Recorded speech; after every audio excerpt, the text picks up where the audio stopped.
All right. There is a new book, and it's a new book to me. It's a collection of essays by one Emma Goldman. Oh yes. And last weekend I read it. Phoenix Calida, what do you have to say about Reddit? Oh, men are fucking funny with the jokes. Wow. Check them out. Okay. All right. So, yeah, I'm like the new Paula Poundstone over here. This has nothing to do with Emma Goldman, but I'm glad that you read her. I do appreciate her work. No, See, given how many cis people are appropriating queer language, like, it's almost like I want to clarify when you said, I'm glad you read her. Like, hey, not for filth. Like... Not for filth, but like for intellectual curiosity purposes. And it really just sounds like someone that agrees with me with a time machine.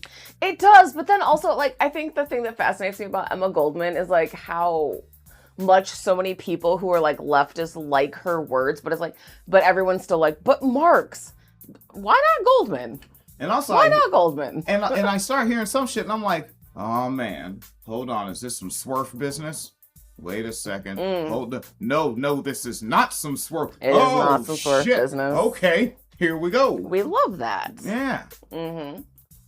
All right, dadgummit. That's a tangent for that ass. 90 seconds of it. Right.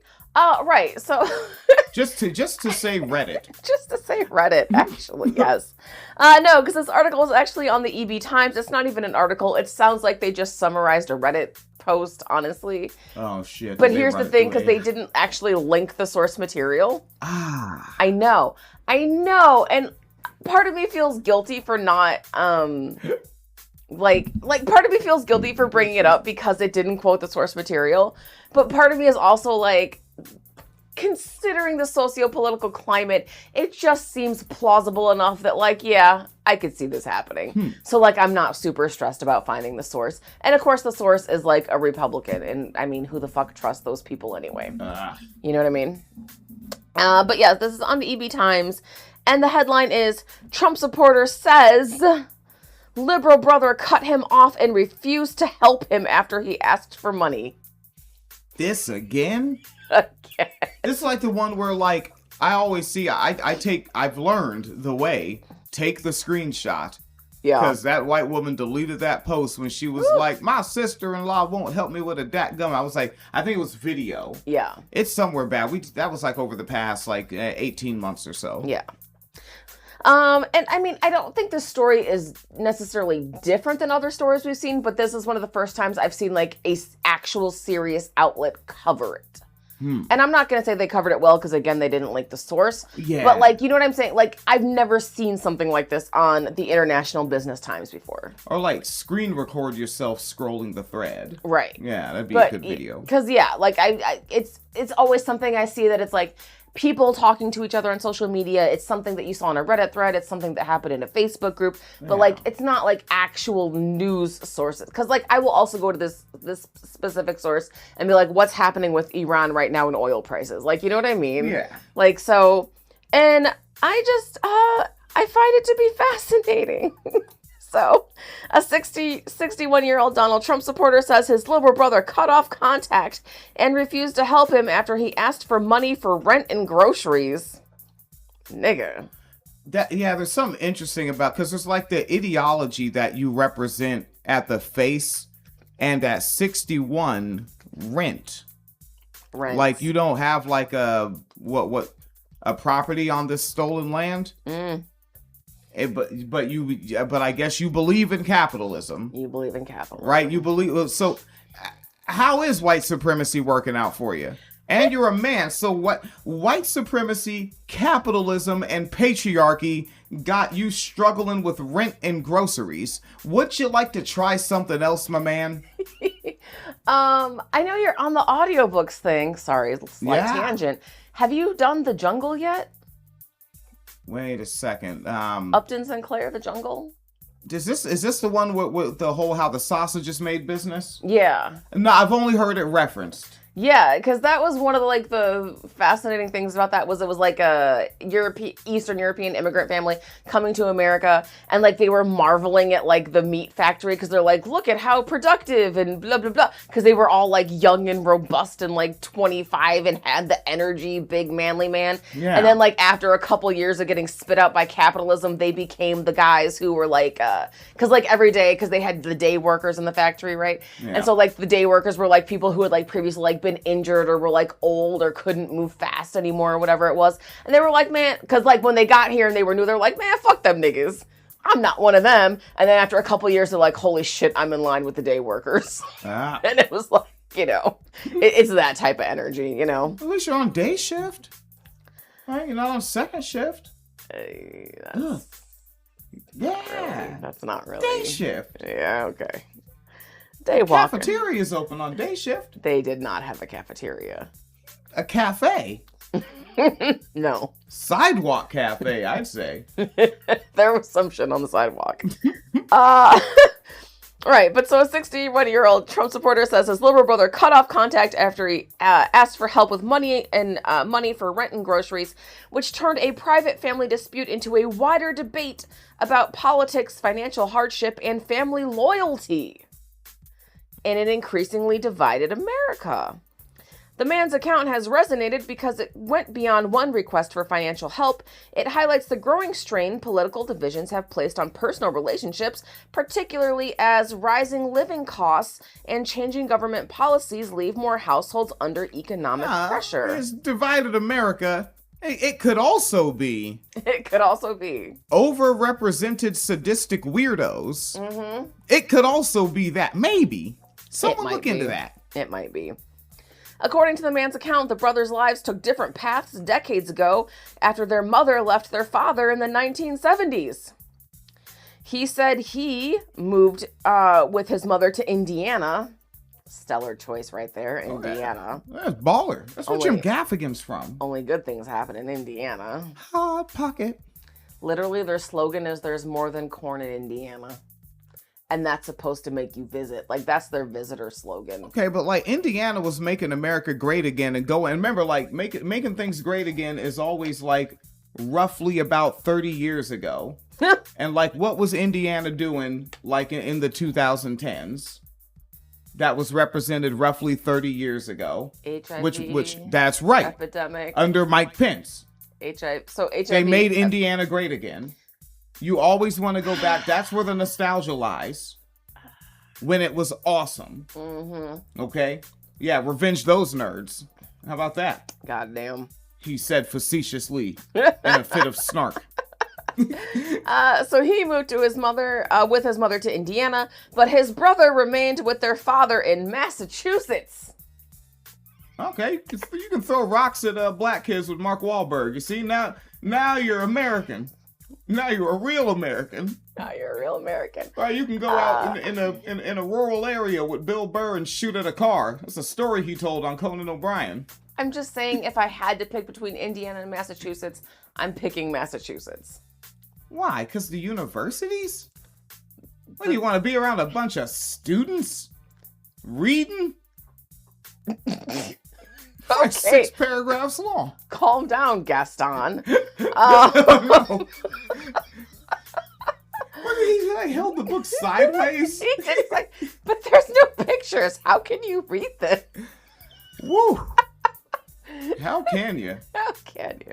I'm always, I get so much out of those illustrations. And also, just quickest of tangents, a picture is not worth 1,000 words. Are you shitting me? Stop it.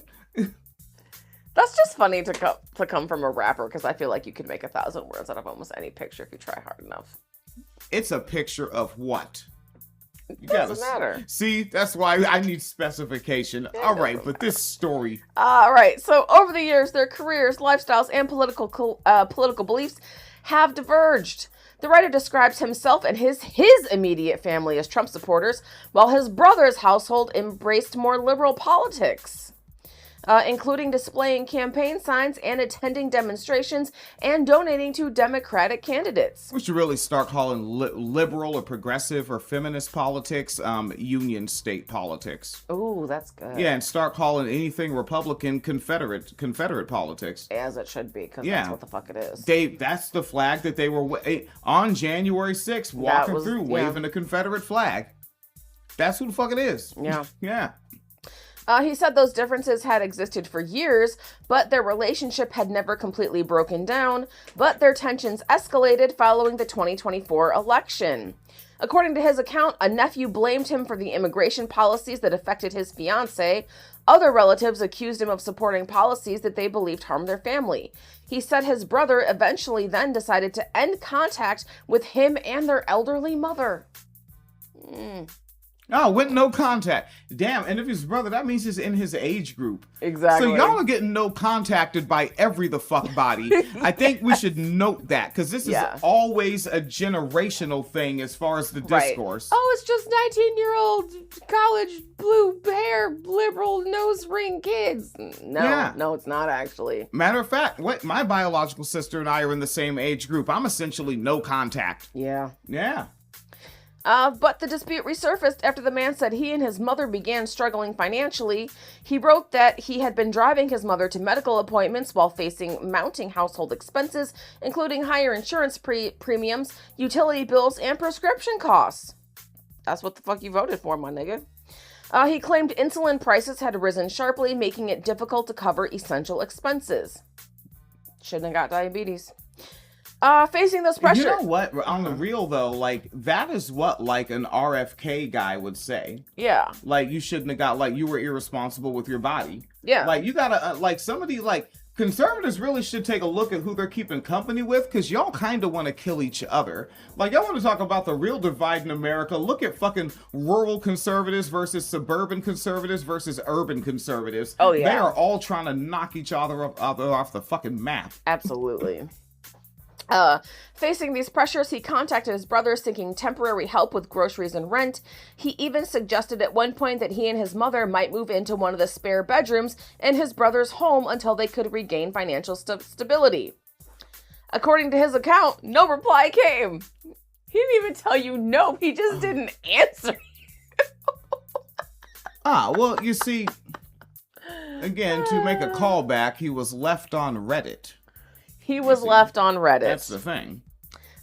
Instead, he said his sister-in-law eventually responded with a short message telling him that he voted for this. And he did. Straightforward language. That's it. Right? Make it so short that it's fucking quippy. Right? Yeah. Like would that pass as a quip? Not a word I really use. Yeah. Yeah, rather quippy. Which was a remark that became one of the most widely discussed aspects of the story. The account sparked divided reactions. Some sympathized with the financial difficulties the man and his elderly mother were facing, arguing that family should come before politics. No. See, and they deliberate reductive language, politics. That's why also, like, I know I'm one of those people, stop using this word and start using this word, but actually really stop using this word and start using it. Policy, right? Because politics is just fucking bullshit discourse for the sake of discourse. Yeah. Let's get to the policy part. What policy are you in favor of? Yeah. That's why when I talk to Republicans, I'd be like, oh yeah? So you agree with House Bill 476? Right. And then when they're like, what's that? Wait, so you're into policy, but you don't read policy? No, I'm into politics. Oh, I'm into policy. Yeah. Why are you into politics and not policy? Yep. And then they never talk to me again. It's real easy to just embrace your inner smug. Embrace your inner smug, but also embrace your inner intelligence. You're smarter than these people. Fucking act like it. Yeah, yeah. Stop shrinking yourself, which I want to take that one back because the majority of my audience is women, and that sounds like some male feminist mansplaining. You're shrinking yourself, sister. you stand but up. Seriously, it is though, because it's like, oh, we have to be polite to these people. Why do we have to be polite to these people? They will vote to kill you. Yeah. They already have, and the killings are already happening, right? Don't let Renee Good's name go away. Mm-hmm. Keep saying that shit. Mm-hmm. But others sided with his brother, saying that relatives are entitled to establish personal boundaries if they believe someone's political choices conflict with their values. Even this framing, like, did you catch that, though? Yeah. Some sympathized with the difficulties facing the man and his elderly mother, arguing family should come before politics. Others sided with the brother, saying relatives are entitled to establish boundaries. He voted to kill you. Yeah. Like, he voted to hurt you. Like, that's right. This is got, like, again, and I think and maybe I'm overdoing it, but I keep going back to, like, the zombie apocalypse thing, right? Because I think we've all seen, like, some sort of zombie apocalypse movie at some point. Y'all are like, maybe we should let the guy in who told us that if he gets bitten, he won't tell us until it's too late. Maybe we should let him in because we're related to him. He told you that he won't let you know he's infected until you let him in the bunker. And why are you trying to let him in the bunker? Yeah. He's trying to get in stealthily. And for the past 15 years, he's been in incel forums telling him how to do stealthing. Oh. These guys are no... Yeah, Republicans are no fucking good. Can't do it. The writer defended his support for Trump by saying he believed the president would... Well, first of all, you're a fucking mark, because if you believed anything this man said, well... Bad faith. Said he believed that the president would strengthen the economy. He's a con artist. Create jobs. He declares bankruptcy all the fucking time to avoid paying people. He would reduce housing costs. He's a fucking New York real estate socialite. And also, every Republican says that shit. Mm-hmm. Ronald Reagan said it, didn't do it. Herbert Walker said it. Read my lips. No new taxes. All right, so my bad, y'all, but some new taxes. Several new taxes, a little bit here, a little bit there. We all got to pay our fair share, except for me and my buddies. And then that goddamn saxophone playing, wife cheating on. Yeah. Goddamn Clinton came in and surplus. And then Bush Jr. said, surplus? I think the fuck not. Let's go shoot brown people with it. Yes. And then because we had a surplus, we now have good credit card. Mm-hmm. You're about to discover how Americans can express themselves on your homeland. Oh, that was good. Yeah, we're having fun. And then Hawaiian Thunder, Black Bomber comes in, surplus. Trumpelstiltskin says that's going to swastikas, all of it. It's just all of it. Look, man, we have a massive swastika budget in this country, okay? He turned it into Bitcoin. He took the Obama surplus and Bitcoined it. It was his personal fight against, what was that shit? The Man in the High Tower? I think, right? That was it, right? Where it was like a TV show about like some World War II Nazi stuff. I've heard it was very good. I haven't watched it. If the Nazis won? I don't think so. I think it was, I don't know. I haven't. I heard it was good, and I heard it involved Nazis. I haven't seen it. What I do know, however, is that because it was about Nazis, once the show wrapped up, that like the people who created the show literally took every piece of like uniform from like the Nazis on the show and like just like cut them up and burned them and like just like so that they could never be like taken and repurposed for Nazi shit. So, like, there's literally just videos of them, like, cutting up all the swastikas on all the uniforms of the Nazis from the show, which I kind of appreciate, actually. You know. Yeah, and you know what? And have that shit on camera. You don't want that one little sneaky fuck. Right. Trying to, yeah. Yeah. It's just, yeah. But yeah, and then, okay, so he would, Trump said he was going to strengthen the economy, create jobs, reduce housing costs, and improve public safety. Deport Haitians. Deport black people. Terrorize Latinos. That's public safety to you. All right. Okay. Improve public safety. Again, with the vague shit. What in the hell is improve public safety? One of the most unsafe things in the public is the fucking roads. Mm-hmm. How do you do that except for, I don't know, here comes that scary R word. And don't worry for all of you pro-rape culture people, it's not that one this time. Graham Plattner's going to be another segment. regulations. You have to regulate drivers harder to make roads safer. Yeah. Roads are unsafe. Okay, poor people are robbing people. Well, I think that, like, I work in a factory, and I wouldn't really mind if a governing body just went ahead and took some funding from a police department. I think they make enough.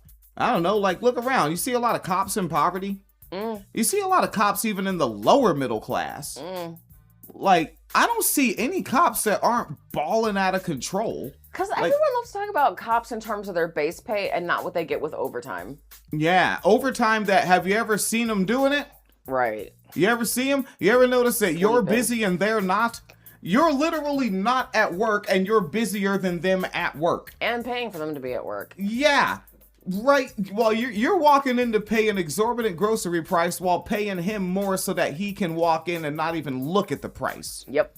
Right. You're going into Aldi so that he can go in Whole Foods. Just point out that, like, especially right now because of gas prices, keep in mind that, like, obviously you're paying for cops' salaries and police budgets. You're also paying for their gas. Whew. Right? You like that?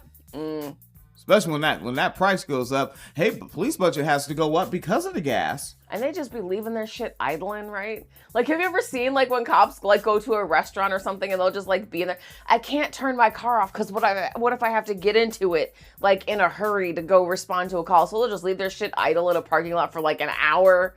You're paying for that. Yeah, Grand Theft Auto isn't real. CJ is not going to take it.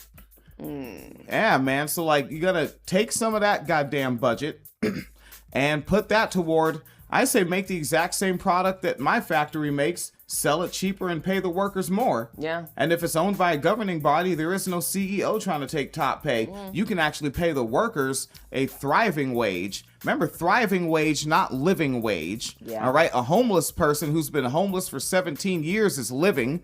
Yeah. Let's get a thriving wage. Yeah. I would love to see it. Right? I'm dragging it out. This probably should not be over 20 minutes, but I did it. Right. And then this guy continues that he described that traditional family roles were central to his worldview. Like, your parents are divorced.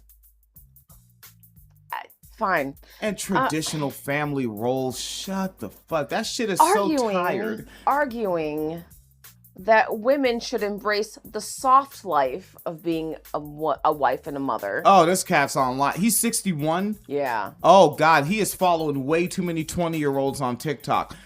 Oh, God. And young men should rediscover their purpose and pride. Boring. The comments themselves became part of the debate, while readers disagreed over whether or not they reflected personal values or broader political ideology. Really? That was the debate? All right.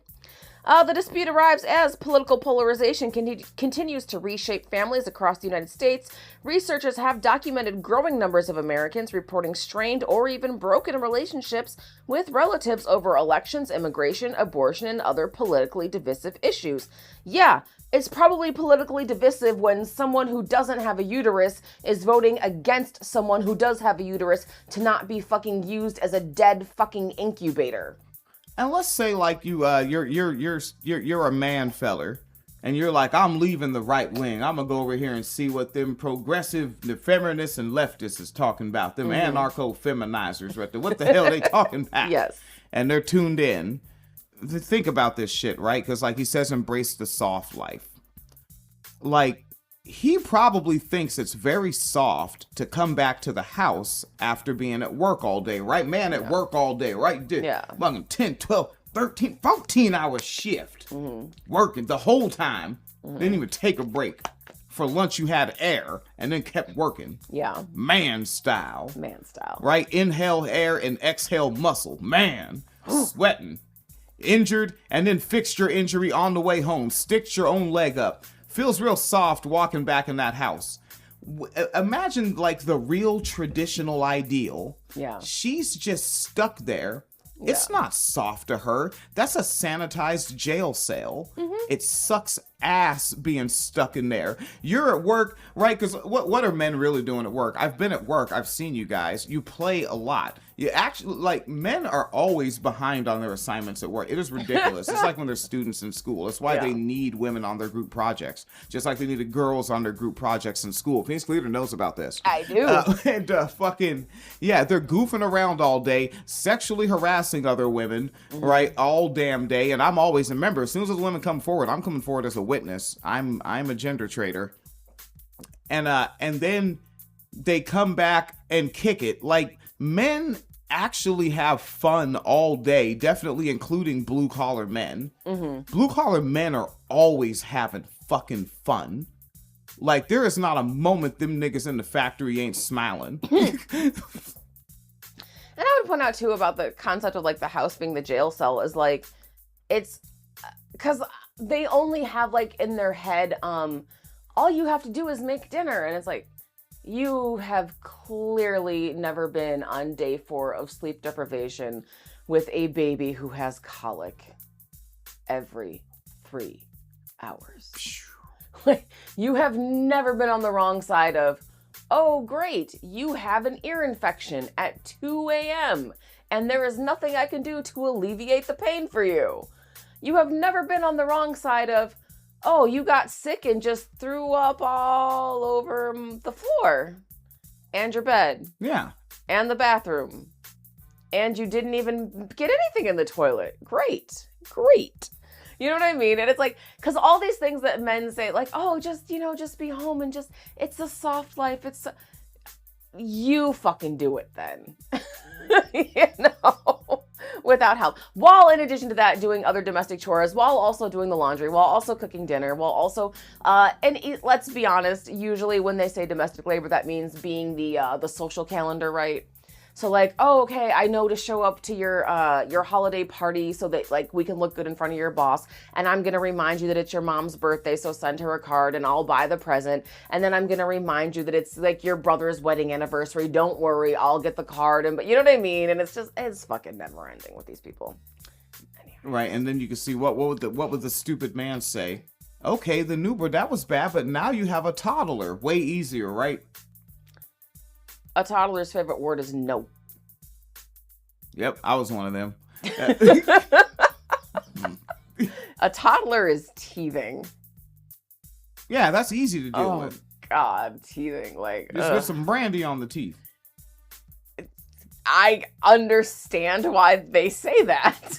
I've had toddlers. I understand why they say that. Okay, but then now it's way easier. Now they're going to pre-K if you live in a blue state. Oh, so carpooling and homework. Okay, kindergarten. Easy now. Still carpooling, still homework, more friends. Okay, more but you just dates. gave birth to the other newborn, so now you're like, wow, I have a new baby and it's beautiful. So now they have each other to play with, and now that the other one's about to go to first grade, they can help you with the baby. The first grader will inadvertently kill the baby. Helping you? Okay, but now the first grader is in grade 3 and the baby's a toddler. They can help with the toddler. So we're back to teething. You should get pregnant again. Yo, patriarchy is ass, yo. I'm not even a woman. I can see it's no good. Who wants that? Nobody wants that. And I would point out too that it's extra terrible now because of capitalism and this fucking nuclear family shit, because you don't have literally the community to help you anymore, because it's like you don't have like your mom to come help you babysit, and you don't know your neighbors anymore. You know what I mean? Like the way that capitalism isolates us. What J.D. Vance pretends everyone's just gonna naturally do. Right? Oh God, it's terrible. It's Bad terrible. faith. Mm-hmm. All right. I should let this article end. Yes. All right. So the article, of course, says that, so there's these issues over broken relationships, over elections, immigration, abortion, other divisive issues. But these have exacerbated under economic pressures. Reuters reported that millions of Americans are expected to lose access to food assistance following recent policy changes, while many households continue to struggle with higher housing costs, healthcare, and everyday living costs. Against this backdrop, requests for financial support can become especially sensitive when family members hold fundamentally different views about government policy, economic responsibility, and personal obligation. Hold up. How many paragraphs did it take them to use the word policy? All of them until now. Oh, it's literally the last paragraph? There's more there's like 3 paragraphs. But it was just left, a bunch, though. Yeah. It took them a while to get to the word fucking policy, man. Yeah. Yeah. Because that's what it's over. It's over policy. Yes. And although this dispute centers one family's experience, it has struck a chord because it reflects broader questions facing many American households. For some, the story illustrates how political identity has become powerful enough to fracture relationships. For others, it highlights how financial hardship exposes tensions that have been building for years. Whether readers sympathize more with a man... My bad. I gotta do it again. Because they said political identity. It's personal conduct. More so than political identity. They've been post-1964 Republicans. They've been voting for fascism the whole time. Right? They're like, what has changed since the Gamergate era and a little bit starting in the Obama era was personal conduct. Yeah. They're just open assholes about it. Yeah, they behave badly. Persona malo. Persona malo, see? What began as a request for help with groceries and rent has become a broader conversation about loyalty, you don't owe them that, accountability, they owe you that, and the growing challenge of maintaining family bonds, you fuck that shit, in an era when political convictions often extend far beyond the ballot box. Yeah. And I would note in the comments, because I don't really go to the comment sections a lot, but one of the comments says, I read the original article. This piece fails to mention that the guy reported his nephew's girlfriend to ICE for overstaying her visa after finishing grad school. Now he wants to live with the nephew's father out of kindness and family loyalty, which he obviously would not extend to himself. And the whole reason they're in Indiana is because the guy's mother lived there, so there's already animosity after the divorce outside of family politics. This whole story is from the MAGA guy's side in a Reddit thread, and even the article makes him out to be a better person than he made himself there. Phew. Yeah. Yeah, and then that's back, and a lot of that's that passive voice journalism. Like, and they keep making these people way more decent than they even want to be. Yeah. They want you to know they're horrible pieces of shit, and you're like, no. And the language that has been used, and no one has answered me. I have asked, like, is this ableist? The language is sane washing. I don't think it's ableist. Yeah. I never know. Yeah. I'm not a bright guy. Yeah, I don't think it's ableist, but yeah, I found that to be just interesting. Just in terms of like, because we're never going to like meet these people. We're never going to know like 100% the truth. But it just seems so plausible given the political climate that it's like we really should think about these things. What do we do with these people? Right? And to me, I think you should just fucking cut them off. Yeah. They didn't want to be decent people. They shouldn't be treated like decent people. Let them fucking go. Yeah. And all they're going to do is just keep earning that throughout their lives. Kind of just casually mentioning a former coworker again, and it's just like, and this is the QAnon coworker, and I'm realizing they were only at this job for 2 years, and they share a lot of information unprompted, and they were only at their previous job for about 2 or 3 years, and this person is 49 this year. And it's like, so you've just been spending your adulthood going around getting fired. You're the common denominator. Yeah. Right? And also, my boss, if they find the photograph, has consented to sharing the photograph. And I see it as she was actually about 2 decades ago down in Georgia getting crunk. Oh. With the king of crunk himself. Oh, damn. And chipped her tooth on a beer she was drinking, and he went to the hospital with her and took a selfie with her and paid the medical bills. Oh, that's so cute. Yeah, because he was at fault for over crunking. So I mean, sometimes you gotta crunk less. So little John literally crunks responsibly. All right. He's better than Republicans. Have a great one. I'm on the shift early today.